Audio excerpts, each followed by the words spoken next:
Assalamualaikum warahmatullahi wabarakatuh. Apa kabarnya anak-anak hebat Indonesia? Baik, selamat pagi. Semoga pagi ini kalian diawali dengan senyuman ya dan tetap semangat. Baik, hari ini kita akan belajar teks ulasan. Adapun tujuan pembelajarannya adalah baik anak-anak ibu semua dapat menentukan isi dan bagian struktur dari teks ulasan, juga menelaah kebahasaan teks ulasan. Setelah itu, ibu akan sajikan struktur teks ulasan. Struktur teks ulasan yang pertama adalah identitas karya. Nah, memuat apa saja sih identitas karya?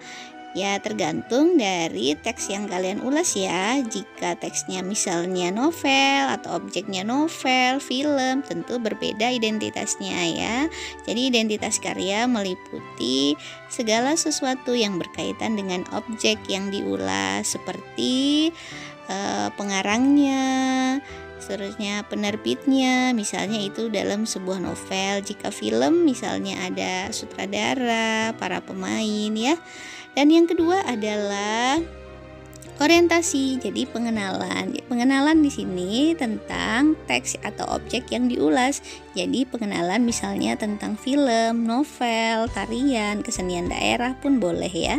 Dan yang ketiga adalah sinopsis, jadi uraian singkat cerita atau isi dari buku, isi dari novel, isi dari tariannya, isi dari karya seninya, misalnya seperti itu.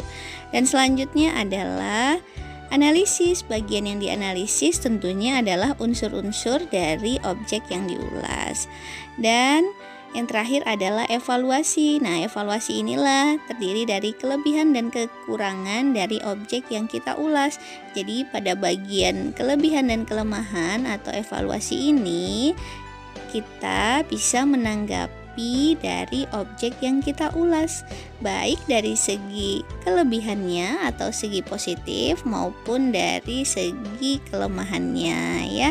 Jadi anak-anak ibu semua, itu adalah struktur dari teks ulasan. Jadi diingat kembali ya struktur teks ulasannya, jangan sampai lupa. Yuk kita ulang sama-sama. Struktur teks ulasan yang pertama adalah ya, identitas karya. Yang kedua adalah benar sekali, orientasi. Dan yang ketiga adalah ya, sinopsis. Yang keempat adalah tepat ya, analisis. Dan yang terakhir adalah ya, evaluasi. Wah, anak-anak ibu semua pandai ya menyebutkan struktur teks ulasan. Oke, kalau sudah kalian mengetahui struktur teks ulasan, kita lanjut kepada kaidah-kaidah kebahasaan dari teks ulasan. Nah, teks ulasan itu memiliki beberapa kaidah kebahasaan. Yang pertama adalah konjungsi penerang. Konjungsi penerang dengan ditandai kata bahwa, yakni, yaitu ya. Jadi terdapat konjungsi bahwa, yakni, dan yaitu. Yang kedua, konjungsi temporal atau konjungsi waktu biasanya ditandai dengan kata-kata sejak, kemudian, akhirnya. Nah, selanjutnya untuk yang selanjutnya adalah pernyataan saran. Biasanya ditandai dengan kata-kata harus, hendaknya, jangan. Dan yang terakhir adalah konjungsi penyebaban atau sebab akibat, ya, yang biasanya ditandai dengan kata-kata sebab, karena, akibat. Baik anak-anak ibu semua, hari ini ibu rasa cukup saja apa yang ibu sampaikan. Semoga bermanfaat dan kalian harus tetap mencintai bahasa Indonesia ya. Oke, baik, sekian, terima kasih. Wassalamualaikum warahmatullahi wabarakatuh. Tetap tersenyum dan semangat selalu semuanya.